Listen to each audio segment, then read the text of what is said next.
আসসালামু আলাইকুম বন্ধুরা। যদি আমরা সবাই কোনো ম্যাজিক্যাল স্কুলের কথা শুনি, তবে মনের মধ্যে কেবল একটাই নাম আসে, সেটা হচ্ছে হগওয়ার্টস, অর্থাৎ হ্যারি পটারের স্কুল।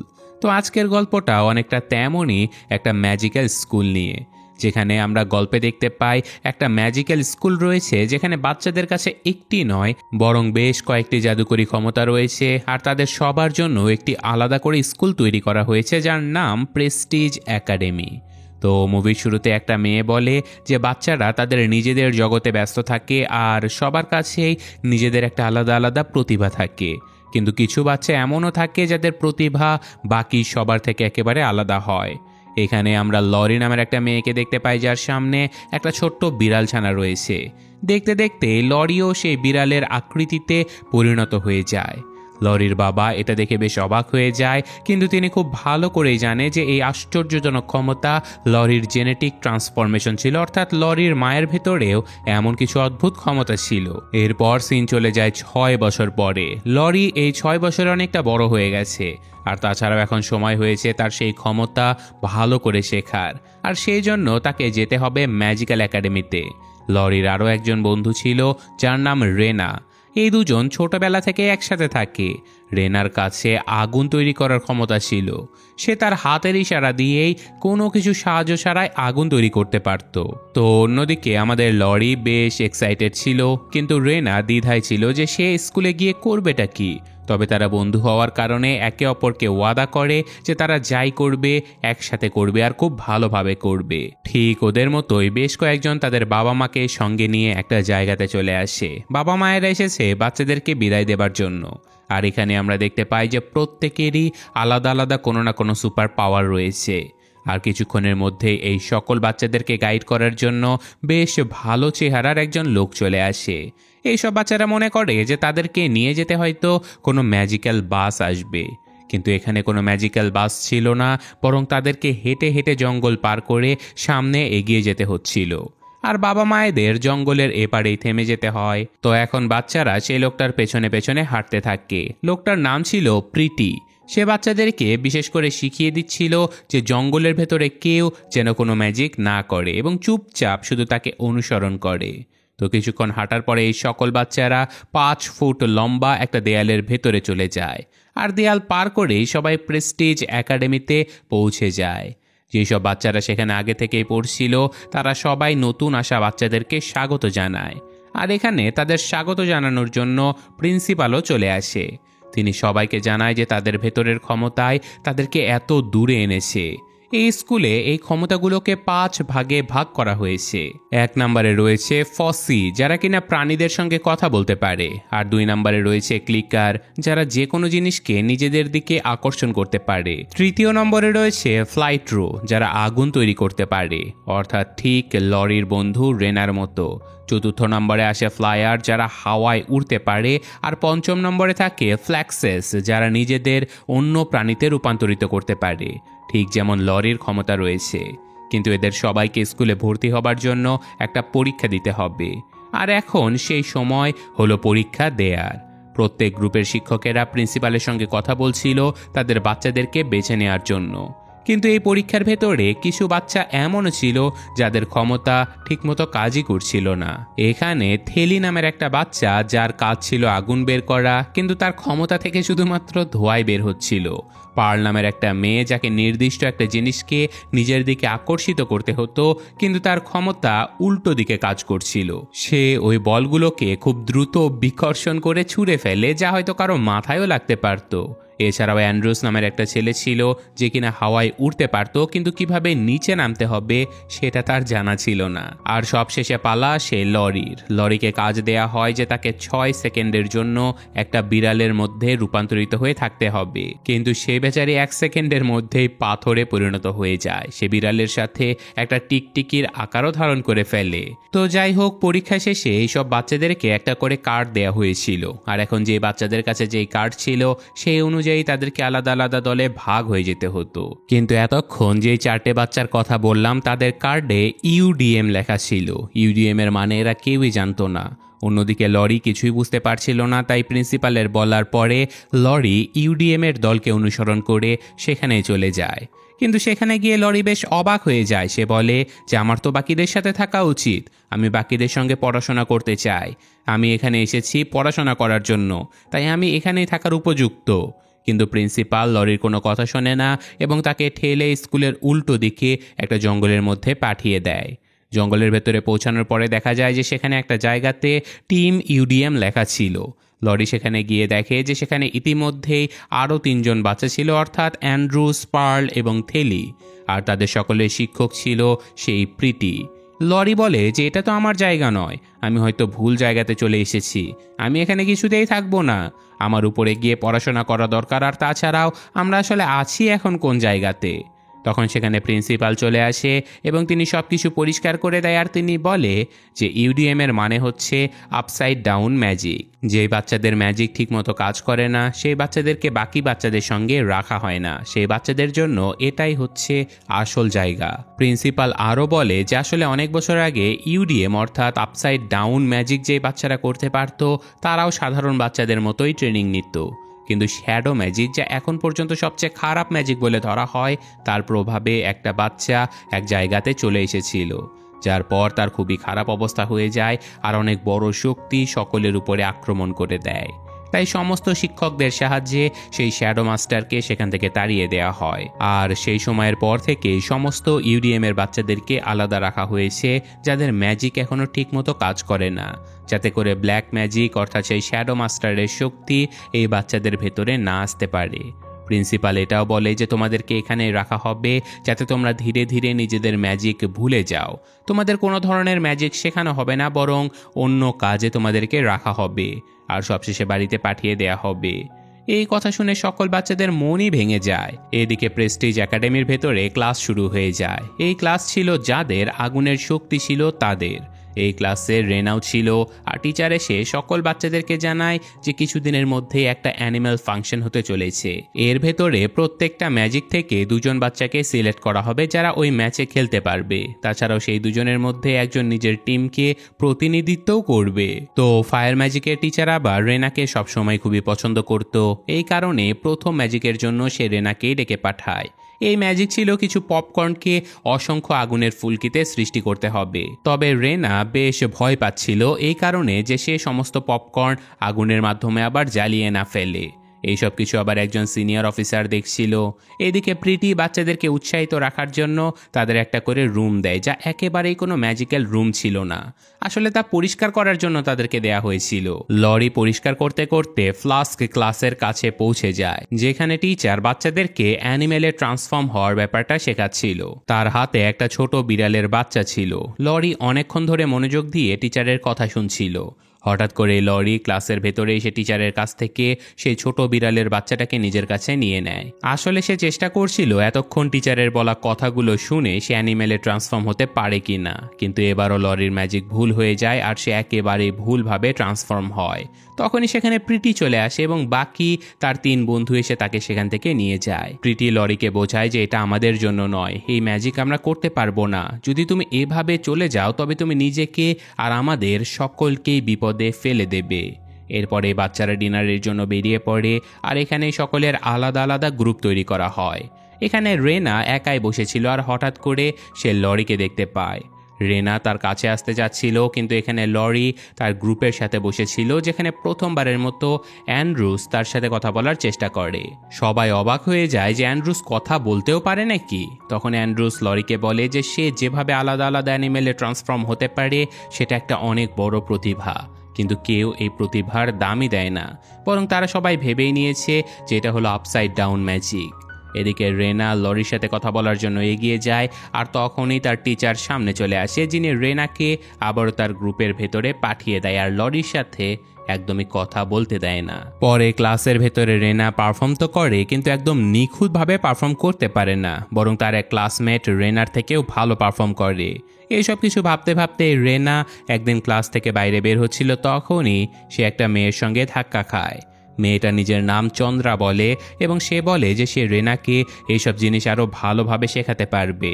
সে তার সিনিয়র এবং হয়তো রেনার তার কাছে সাহায্য নেওয়া উচিত, কিন্তু রেনা এই কথাগুলো উপেক্ষা করে সেখান থেকে চলে যায়। রেনা যেখানে বসেছিল সেখানে ঠিক সেই সময় লরি চলে আসে। তারা দুজন একে অপরের সঙ্গে কথা বলে এবং জিজ্ঞাসা করে তোমার ক্লাস কেমন চলছে। দুজনে একে অপরকে জানাতে চায় না যে তাদের দুজনের কারো জীবনে একদমই ঠিকঠাক চলছে না। এই যেমন লরিকে তার ম্যাজিক ভুলিয়ে দেবার জন্য আপসাইড ডাউন ক্লাসে রাখা হয়েছে, আর অন্যদিকে রেনার পারফরমেন্স একদমই ভালো হচ্ছে না। তাই দুজনেই একে অপরের কাছে মিথ্যে কথা বলে যে তারা খুবই ভালো এবং খুশি আছে। তো এখন রাত হবার পরে রেনা যখন লাইব্রেরিতে স্টাডি করছিল তখনই সে বই রাখতে চলে যায়, আর তখন হঠাৎ রেনা সেখানে একটা বই দেখতে পায়। এটা শ্যাডো ম্যাজিকের বই ছিল।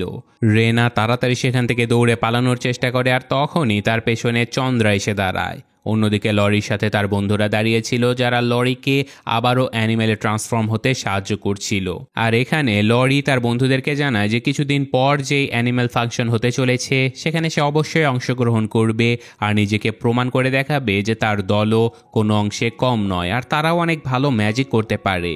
তো একদিন রেনা এখানে নিজের প্র্যাকটিস করছিল, কিন্তু সে কিছুতেই বুঝতে পারছিল না যে এখন তার কি করতে হবে। তখনই সে জানালা দিয়ে লরিকে দেখতে পায়। লরি তার বন্ধুদের সাথে খুবই হাসি খুশি ছিল। এই কারণে রেনার আরও বেশি মন খারাপ হয়ে যায়। আর তখনই সে তার বিছানাতে সেই শ্যাডো ম্যাজিকের বইটা দেখতে পায়, যা নিজে থেকেই রেনাকে নিজের দিকে আকর্ষিত করছিল। রেনা না চাইতেও বইটা তুলে নেয় এবং তখনই সেই শ্যাডো ম্যাজিকের প্রভাব রেনাকে পুরোপুরিভাবে নিজের বশে নিয়ে ফেলে। অপরদিকে প্রীতি যখন ইউডিএম এর বাচ্চাদের ক্লাস নিচ্ছিল তখনই সে জানতে পারে যে লরি ক্লাসে নেই। বাচ্চাদেরকে জিজ্ঞাসা করার পরে সে জানতে পারে যে লরি একাডেমিতে হতে চলা সেই ফাংশনের ভেতরে গেছে এবং সেখানে অংশগ্রহণ করতে চলেছে। এই কথা শোনা মাত্রই সে সবাইকে এখানে থাকার আদেশ দেয় আর বলে যে তোমরা খবরদার বাইরে এসো না। কিন্তু এই বাচ্চারা কি আর থামার ছিল? এই বাচ্চারাও তার পেছনে পেছনে দৌড়ে যায় কি হবে সেটা দেখার জন্য। অন্যদিকে শ্যাডো ম্যাজিকের সাহায্যে রেনা 1 মিনিটের ভেতরেই 4 রাউন্ড নিজেই জিতে নেয়। রেনার এই জিনিসটা ভালো তো লাগে, কিন্তু সে বুঝতে পারে না যে সে এটা কিভাবে করতে পারলো। তখনই সেখানে লরি চলে আসে, যে সবার সামনে বলতে শুরু করে যে আপনারা প্লিজ আমাকে একটা সুযোগ দিন। আমি সবাইকে জানাতে চাই যে ইউডিএম এর স্টুডেন্টরাও খুব ভালো ম্যাজিক করতে পারে যদি তারা শুধু একটু শেখার সুযোগ পায় তাহলে। কিন্তু প্রিন্সিপালের বারণ করা সত্ত্বেও লরি সেই চ্যালেঞ্জটা গ্রহণ করে আর আবারও 6 সেকেন্ডের জন্য টিকটিকিতে রূপান্তরিত হওয়ার চেষ্টা করে। কিন্তু 4 সেকেন্ডের পরে লরি আবারও অনেকগুলো অ্যানিমেলে বদলে যেতে থাকে, যে প্রাণীগুলো ছিল খুব বেশি হিংস্র। তাই রেনা লরিকে শান্ত করার জন্য একটা ফুলের মতো তৈরি করে। অবশ্য এটা লরির আবার অনেক পছন্দ ছিল, কিন্তু শ্যাডো ম্যাজিকের কারণে সেই ফুলটা অনেক বড় হয়ে যায় আর আক্রমণের কারণে লরি সেখানেই পড়ে যায়। লরি বুঝতেই পারে না যে তার প্রিয় বন্ধু রেনা কেন তার সাথে এমন করলো। অন্যদিকে প্রিন্সিপাল প্রীতির উপরে প্রচণ্ড রাগ করে আর সে বলে যে তুমি তোমার বাচ্চাদেরকে সামলে পর্যন্ত রাখতে পারো না। যদি আজকে এই বাচ্চাদেরকে কোথাও দেখা যায় তাহলে এদের সাথে তোমার চাকরিটাও চলে যাবে। তখন বাচ্চারা আবারও ইউডিএম এর ভেতরে পৌঁছে গিয়েছিল, আর তাছাড়াও সকল বাচ্চারা লরির উপরে রাগ করেছিল কারণ লরি ইউডিএম এর শেষ ভরসাটাও ভেঙে দিয়েছে। এরপর প্রীতি দাঁড়িয়ে যায় আর বলে যে আজকের পরে তোমাদের এইসব সহ্য করার প্রয়োজন নেই। আর সে এইসব বাচ্চাদেরকে নিজের সাথে নিয়ে যায় এবং সেই জঙ্গলে গিয়ে একটা সত্যি কথা জানায় যে আসলে সেও একজন ফসি, অর্থাৎ সেও একজন ইউডিএম ছিল। সে আরও জানায় যে বহু বছর আগে আমিও এই স্কুলে পড়াশোনা করার জন্য এসেছিলাম, কিন্তু অনাথ হবার কারণে আমি স্কুলের বাইরে কোথাও যেতে পারতাম না। এই কারণে স্কুল আমাকে ইউডিএম এর দেখাশোনার জন্য এখানে রেখে দেয়। স্কুল থেকে আমাকে যা যা বলা হতো আমি সেটাই চুপচাপ করে দিতাম, কিন্তু লরি আসার পরে আমার মনে হয় যে সে নিজে কখনো না কখনো ম্যাজিক করতে পারবে। প্রীতি বলে যে তোমরা সবাই একে অপরের থেকে আলাদা, তোমাদের সবার কাছেই ম্যাজিক আছে, শুধু সেটা করার পদ্ধতিগুলো আলাদা। আর আমি তোমাদের সবাইকে ট্রেনিং দেব এবং সেই ম্যাজিক একেবারে সঠিক উপায়ে শেখাবো। এদিকে এত কিছুর মধ্যেও লরি তার বন্ধু রেনাকে নিয়ে বেশ চিন্তিত ছিল। এই বিষয়ে সে অ্যান্ড্রুজের সঙ্গে কথা বলার পরে স্থির করে যে রেনার সঙ্গে সে কথা বলতে যাবে। অন্যদিকে রেনা যখন নিজের রুমের ভেতরে ছিল তখনই চন্দ্রা তার সাথে দেখা করতে চলে আসে আর বলে তুমি মানো বা না মানো, কিন্তু তুমি এই বইটাকে একবার চালু করে দিয়েছো, তুমি আর পেছনে ফিরতে পারবে না। এই শ্যাডো ম্যাজিক তোমাকে করতেই হবে আর আমরা দুজন মিলে পুরো দুনিয়া শাসন করতে পারি। তখন রেগে গিয়ে রেনা চন্দ্রাকে বলে যে বেরিয়ে যায় ঘর থেকে আর এই বইটাকেও নিয়ে যা। কিন্তু চন্দ্রা বাইরে যাওয়ার পরেও সেই বইটা সেখানেই পড়ে থাকে। ঠিক তখনই আবার লরি সেখানে আসে, কিন্তু রেনা চায়নি যে লরি এই ব্যাপারে কিছু জানতে পারুক। এই কারণে সে ইচ্ছে করেই লরির সাথে ঝগড়া করে আর বলে এখান থেকে এক্ষুনি চলে যাও, আমি তোমার সাথে কালকে কথা বলবো। অন্যদিকে প্রীতি আবার এই বাচ্চাদেরকে ট্রেনিং দেওয়া শুরু করে দিয়েছে। আজকে সে বাচ্চাদেরকে শিখিয়েছে নিজেদের শক্তিকে কিভাবে নিয়ন্ত্রণ করতে হয়। প্রীতি জানায় যে শক্তিকে নিয়ন্ত্রণ করার পরে তারা নিজেদের ম্যাজিককেও নিয়ন্ত্রণ করতে পারবে। সকল বাচ্চারা ম্যাজিক শুরু করে দেয় এবং ধীরে ধীরে সেই জিনিসগুলোকে নিয়ন্ত্রণও করে ফেলে।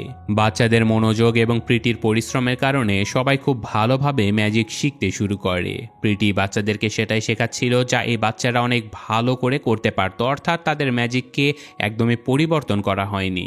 একদিন যখন পুরো টিম গার্ডেনের ভেতরে ছিল তখন সিনিয়র টিমের কাছে রেনাও দাঁড়িয়েছিল, কিন্তু রেনার সাথে কথা বলার মতো কেউ ছিলই না। তখন সেখানে চন্দ্রা চলে আসে, কিন্তু রেনা চন্দ্রার সাথে একদমই কথা বলতে চায় না। এই কারণে সে চিৎকার করতে শুরু করে। তখন সব বাচ্চারা রেনাকে দেখে অবাক হয়ে যায়। তারা বুঝতেই পারে না যে আসলে কার সাথে তারা কথা বলছে, কারণ সেখানে রেনা ছাড়া কাউকে দেখাই যাচ্ছিল না। এদিকে চন্দ্রা রেনাকে জানায় যে আমি তোমাকে একটা কথা বলতে ভুলেই গিয়েছিলাম রেনা, আমি শুধু তোমাকে ছাড়া আর কাউকে দেখা দিতে পারি না। এই কথা শোনা মাত্রই রেনা প্রচণ্ড ভয় পেয়ে যায় এবং সেখান থেকে স্কুলের দিকে দৌড়াতে শুরু করে। আর শ্যাডো ম্যাজিক সেই সুযোগটাকে কাজে লাগায়। যেখানে রেনা খুবই ভীত আর দুর্বল ছিল, সেই সুযোগে শ্যাডো ম্যাজিক তার উপরে পুরোপুরি নিয়ন্ত্রণ নিয়ে ফেলে। এদিকে লরির মনে হয় যে নিশ্চয়ই রেনার সাথে খুব খারাপ কিছু হয়েছে। এই কারণে সে ওই জায়গাতে পৌঁছায় যেখানে রেনা দাঁড়িয়েছিল। এরপর যখন সে স্কুলের ভেতরে আসে তখন রেনাকে একেবারে বদলে যাওয়ার অবস্থায় সে দেখতে পায়। রেনার চোখ একেবারে কালো হয়ে গিয়েছিল আর তাছাড়াও তার কথাবার্তাও অন্যরকম শোনাচ্ছিল। রেনা এখানে লরিকে পালিয়ে যেতে বলে, নয়তো সে নাকি তাকে ধ্বংস করে দেবে। লরি তাকে বোঝানোর চেষ্টা করে, কিন্তু ততক্ষণে তো রেনা নিজের হাতে ম্যাজিক দিয়ে আগুনের একটা বল তৈরি করে ফেলেছিল। প্রচণ্ড ভয়ে লরি সেখান থেকে দৌড়ে পালায় এবং সোজা প্রীতির কাছে পৌঁছায়, যেখানে সে প্রীতি এবং নিজের বন্ধুদেরকে জানায় যে রেনা পুরোপুরিভাবে বদলে গেছে, আলাদাভাবে সে কথা বলছে। প্রীতি বুঝতে পারে যে রেনার উপরে শ্যাডো ম্যাজিক কন্ট্রোল নিয়েছে। লরি বলে যে আমাদের এই সব কিছু প্রিন্সিপালকে বলা উচিত, তিনি আমাদেরকে সাহায্য করতে পারে, কিন্তু প্রীতি বলে যে আমাদের কথায় কেউ বিশ্বাস করবে না, এখন যা করার আমাদেরকেই করতে হবে। তো পরের দিন ছিল একাডেমির সেই অনুষ্ঠানের দিন, যেখানে সকল বাচ্চারা তাদের ক্ষমতা নিয়ে খুব আত্মবিশ্বাসিত ছিল, কিন্তু এতটাও নিশ্চিত ছিল না যে তারা রেনার ব্ল্যাক ম্যাজিককে হারাতে পারবে। তো অনুষ্ঠান শুরু হয়ে গিয়েছিল এবং রেনাকে স্টেজে ডেকে পাঠানো হয় নিজের ক্ষমতা দেখানোর জন্য। তখনই রেনা সবাইকে ভয় দেখাতে শুরু করে, আর তাছাড়াও ছায়া তার অনেক বড় হয়ে গিয়েছিল। এটা দেখে সবাই খুব ভয় পেয়ে এখান থেকে পালাতে শুরু করে। রেনা নিজের শক্তি দিয়ে অনেক জায়গাতে আক্রমণও করে ফেলে। সবাই বুঝে গিয়েছিল যে রেনার উপরে শ্যাডো ম্যাজিকের প্রভাব পড়েছে। তখনই সেখানে স্কুলের প্রিন্সিপাল সমস্ত টিচারকে বলে যে তোমরা তোমাদের ক্ষমতা ব্যবহার করো। তো কথা মতো সকল আলাদা আলাদা জাদুকরী ক্ষমতার টিচারেরা তাদের বাচ্চাদেরকে নেতৃত্ব দেয়, কিন্তু কিছুতেই তারা এই শ্যাডো ম্যাজিককে হারাতেই পারছিল না। তখন প্রীতি তার বাচ্চাদেরকে নিয়ে সেখানে চলে আসে আর সকল বাচ্চারা নিজেদের ম্যাজিক ব্যবহার করতে শুরু করে। পার্ল তার ম্যাজিক দিয়ে আলাদা আলাদা পাথর দিয়ে শ্যাডো মাস্টারকে এক জায়গাতে করে ফেলে। থেলি নিজের বাতাস দিয়ে সেই পুরো শ্যাডো মাস্টারকে ঘিরে ফেলে। অ্যান্ড্রুজ হাওয়ায় উড়ে গিয়ে শ্যাডো মাস্টারকে আক্রমণ করে এবং বিভ্রান্ত করে দেয়। আর এবার ছিল লরির পালা। সে আলাদা আলাদা অ্যানিমেলে রূপান্তরিত হচ্ছিল আর প্রত্যেক অ্যানিমেলের পাওয়ার দিয়ে সে শ্যাডো মাস্টারকে হারিয়ে দিতে থাকে আর সেখানে মাটিতে ফেলে দেয়। এরপর প্রিন্সিপাল আবারও সবাইকে আদেশ দেয় যে একসাথে শক্তি ব্যবহার করে শ্যাডো মাস্টারকে ধরে ফেলো, কিন্তু লরি এখানে সবাইকে নিষেধ করে দেয় যে এমনটা করো না, আসলে ওর উপরে যদি জাদু করা হয় তবে রেনাও মারা যাবে। লরি আবারও নিজের রূপে রূপান্তরিত হয় এবং রেনাকে বোঝানোর চেষ্টা করে যে প্লিজ বোঝার চেষ্টা করো বন্ধু, এই ব্ল্যাক ম্যাজিক এবং শ্যাডো ম্যাজিক থেকে তোমাকে নিজের সাথেই যুদ্ধ করে জিততে হবে।